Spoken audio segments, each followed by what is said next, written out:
remember the quiet weight of being invisible, the way my efforts were always ignored, my voice always drowned out by the noise of other people's pride.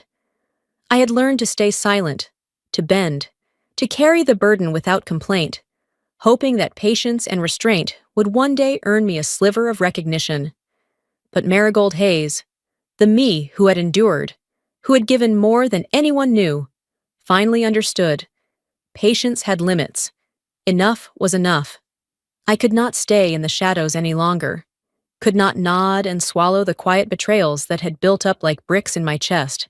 Something had to change, and it would start with me. Those who had dismissed me, who had never truly seen me, had no idea what was coming. I stood in the dimly lit room, the glow from the monitors casting pale reflections across my face. The alerts were blinking faster than my pulse, a steady drumbeat of impending disaster.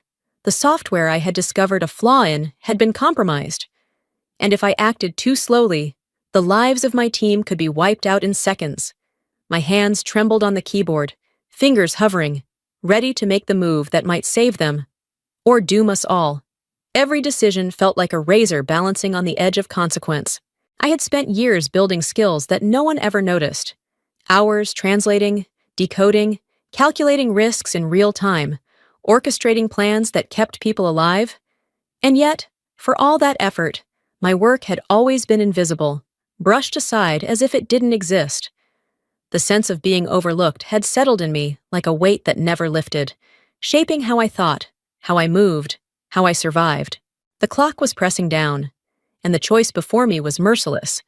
I could trigger the alert immediately and risk exposing the identity I had guarded for so long, or I could move silently, calculating, keeping everyone safe while remaining hidden.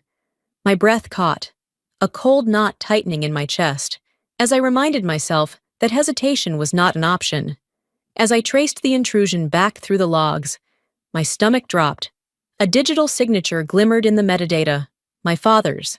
I couldn't tell if it was oversight or intent, but one truth settled like ice in my veins. Every move I made from this point forward could be influenced by the very person whose recognition I had long craved. The weight of that realization settled over me, and I made a silent vow that nothing would stay the same from here on out. I can still feel the rigid order of the house in Denver, where every detail seemed designed to remind me of my place. Shoes lined up perfectly, heels flush against the wall, and beds stretched tight enough that a coin could bounce across the sheets. Meal times were set in stone, conversations were minimal, and emotions were never allowed to escape. The air carried an unspoken rule: control everything or be controlled. My father made it clear that reputation and medals were the currency that mattered most. Achievements in school, languages I labored over, hours spent sharpening my mind, all of it vanished in the shadow of his expectations. I remember one rare moment of triumph. A test returned with the highest grade. I had waited for the faintest sign, a single flicker of pride, a subtle lift of the lips, anything that might acknowledge that I existed beyond the confines of duty and discipline. There was nothing. The silence swallowed me whole.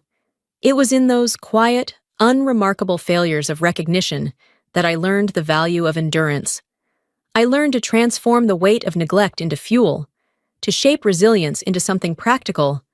Every skill I honed, every language I mastered, every calculation I performed quietly in the corner of the room was my effort to survive, to assert that I mattered. But in doing so, I became invisible in the truest sense. My efforts served a purpose only to me, rendering me a ghost in the eyes of the people I most wanted to notice me. The paradox was sharp. The very talents I cultivated to prove my worth had simultaneously rendered me unseen, a tool for the world to exploit or ignore. And yet, even then, I refused to abandon them. I carried them like weapons, ready for the day I would need them to matter when it counted. When the stakes were real, the present offered no comfort.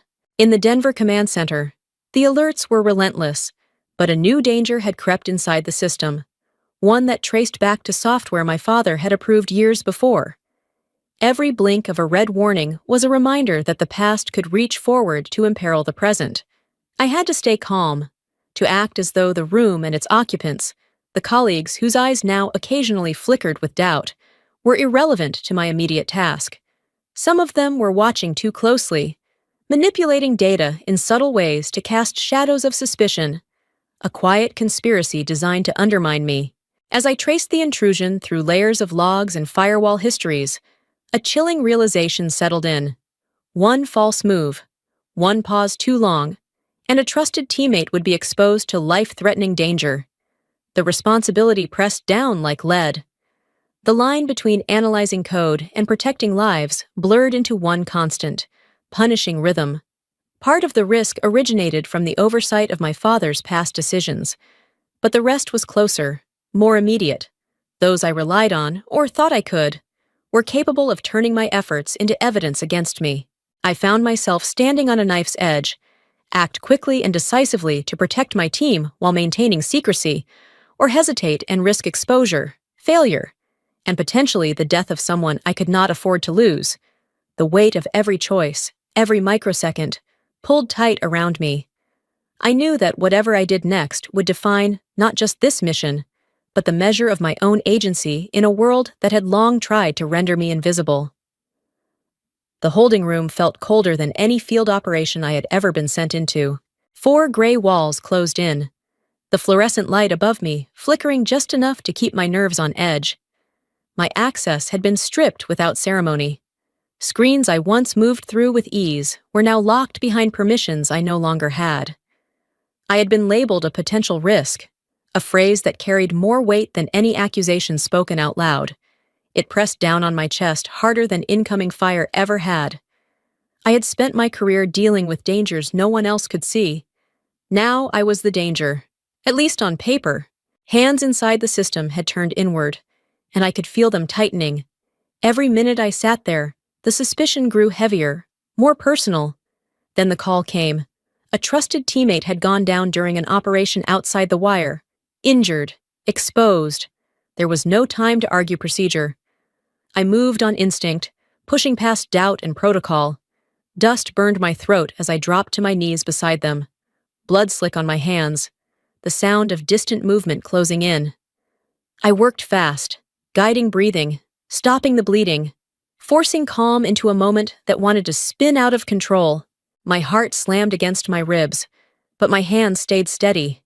They had to. As the situation stabilized, the truth settled in. The flaw that had put us here did not come from betrayal. It came from a mistake made long ago, one that traced back to my father. No one else saw it yet. No one was ready to acknowledge it. At the same time, external forces were watching closely, tracking patterns, waiting for hesitation. And inside the building, a senior colleague was quietly reshaping data, preparing a report that would pin everything on me. I was given 24 hours to prove otherwise. 24 hours before consequences became irreversible. I returned to a temporary workstation with dried blood still on my sleeves, dust clinging to my skin. The terminals hummed as I brought them online, each login a risk I could not afford to miscalculate. I followed the trail piece by piece, pulling email headers, authentication logs, and location data, letting the system tell its story instead of forcing my own. The pattern emerged slowly, painfully clear. The digital approval tied to the compromised software carried my father's authorization, but it had been transmitted from miles away, at a time when I was deployed in the field years earlier. The timing was precise, almost cruel in its symmetry. What looked like coincidence carried devastating consequences. That single oversight had created a crack wide enough to endanger an entire team. The pressure intensified as I worked. I could feel eyes on my activity, subtle checks, delays that were not accidental. If my access was flagged, everything I had protected would unravel at once. The identity I had kept buried for so long would surface, and the fallout would reach far beyond me. Outside threats had not backed off either. Every second mattered. Every line of code felt like a countdown. In that moment, I understood why my past had shaped me the way it had. The patience, the discipline, the ability to think across languages and systems, to stay calm while everything else burned, were no longer abstract strengths. They were the difference between survival and loss. There was no retreat left to consider. Either I solved this and kept everyone standing, or the cost would be measured in lives. The holding room still carried the low hum of ventilation and the echo of footsteps passing in the corridor. I sat in front of the terminal, eyes fixed on the data I had just unraveled. Horizon echo, access logs, authentication trails. My father's digital approval threaded through it all like a fault line. Every entry felt like another brick laid between my team and survival. Sending the report under my own name would have been the simplest path. It also would have been reckless. I chose another identity, not out of fear, but out of necessity. The work demanded precision. Every keystroke had to disappear cleanly, every packet routed in a way that left nothing to question. I moved slowly, deliberately, aware that a single anomaly could be enough for someone inside the building to tear everything apart. The risk followed me with every second. If my access patterns were flagged, if my timing slipped, the role I had protected for years would surface in front of people who were already looking for a reason to condemn me. Somewhere nearby, a senior colleague was watching, waiting to shape my work into a narrative that served their own ambition. At the same time, alerts continued to flare across the system. External actors were probing again, closer now, adjusting their approach. Each warning tightened the pressure. My team was still exposed, still vulnerable, and time was shrinking fast. I forced myself to breathe. In that moment, memories rose uninvited. Shoes aligned against a wall, beds pulled tight, meals eaten in silence. The look on my father's face when effort earned nothing but indifference. Those years had taught me control when everything inside wanted to break. That discipline steadied my hands now. There was no alternative left to consider. If I hesitated, people would die. The choice was stark, and I accepted it without ceremony. The night at Red Rock Hall unfolded beneath crystal lights and polished stone. As I crossed the gala floor in my Class A uniform, the contrast was impossible to miss. Medals caught the light on the chests of officials who had never seen what I had seen. Never carried what I carried? The sound of my steps cut through the room, sharp and deliberate, pulling attention toward me whether I wanted it or not. My father stood at the front, poised to receive an award meant to celebrate a lifetime of decisions. Confidence sat easily on him. He had no reason to imagine that I would be there, let alone that I would be the one to change the direction of the evening. I took my place and began to speak. Horizon echo. The vulnerability buried inside it. The chain of approvals that had allowed it to pass without scrutiny. I explained the mechanics with clarity, laying out how the flaw could be exploited and what that meant for the people operating under its protection. I spoke about consequences, about exposure, about the margin between safety and loss. I did not raise my voice. I did not rush. Every word landed exactly where it needed to. As I traced the oversight back to its source, I felt the shift in the room. My father's expression changed, confidence giving way to something closer to shock. The realization moved through him in real time, visible to everyone watching. I did not reveal everything. I did not need to. The role I held remained unnamed, protected by the same restraint that had guided me this far. Still, the room understood what mattered. The work I had done, the decisions I had made, and the resolve behind them could no longer be dismissed. Public scrutiny pressed in from all sides. Colleagues weighed their assumptions. My father met my eyes, and for the first time in years, there was no dismissal there. No correction, just recognition, unspoken but undeniable. In that moment, I understood something with absolute clarity. I did not need revenge. I did not need to expose every truth. Standing firm and proving what I was capable of had been enough. The old balance had shifted, and everyone in that room felt it. The noise in Red Rock Hall faded until all I could hear was my own breathing. I took the microphone and stepped fully into the light, aware of the weight in the room as every official, every senior figure, and my father focused on me. The silence pressed down hard, the kind that demands precision and punishes hesitation. I laid out the architecture of Horizon Echo piece by piece. I explained how the vulnerability could be exploited, how control layers meant to protect operations could be turned against the very people relying on them. I walked through the technical trail without rushing, grounding each point in evidence rather than accusation. My voice stayed level. My hands did not shake. This was not a confrontation fueled by anger, but a reckoning built on clarity.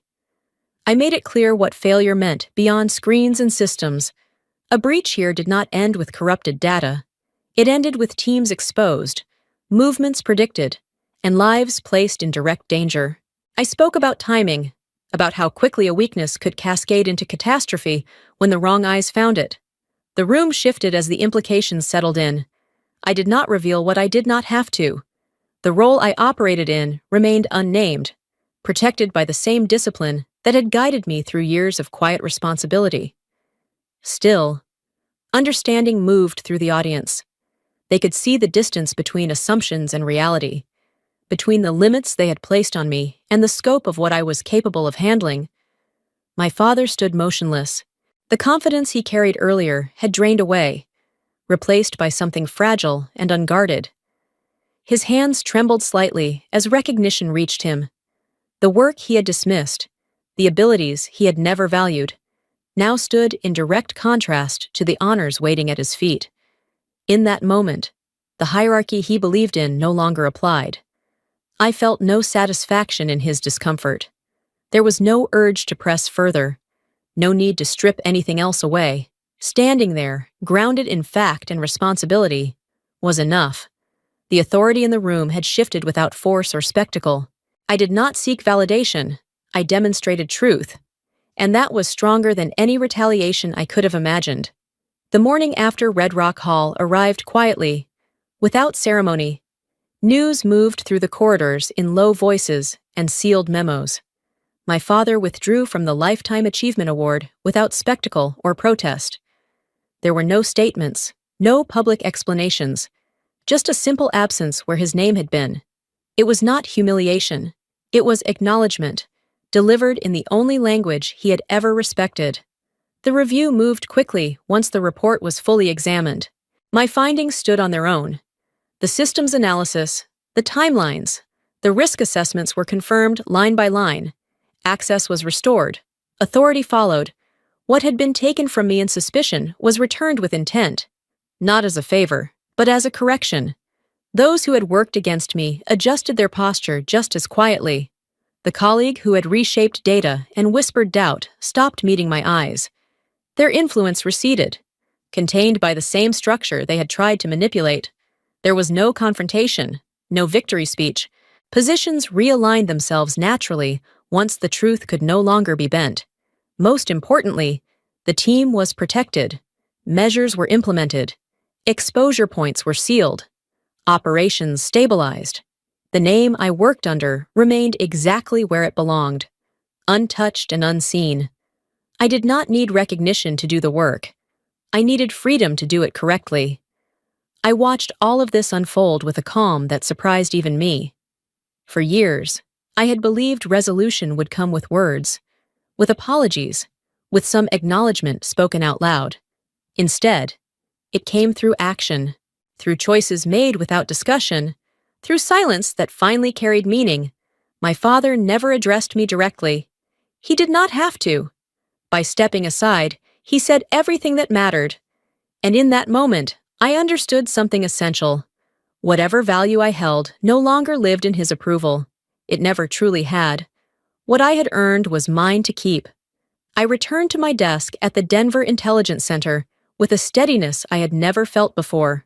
The room looked the same, the screens humming softly, the familiar rhythm of controlled urgency in the air. Yet something inside me had shifted. On the edge of the desk lay the West Point ring my father once kept. For years, it had symbolized expectation and distance.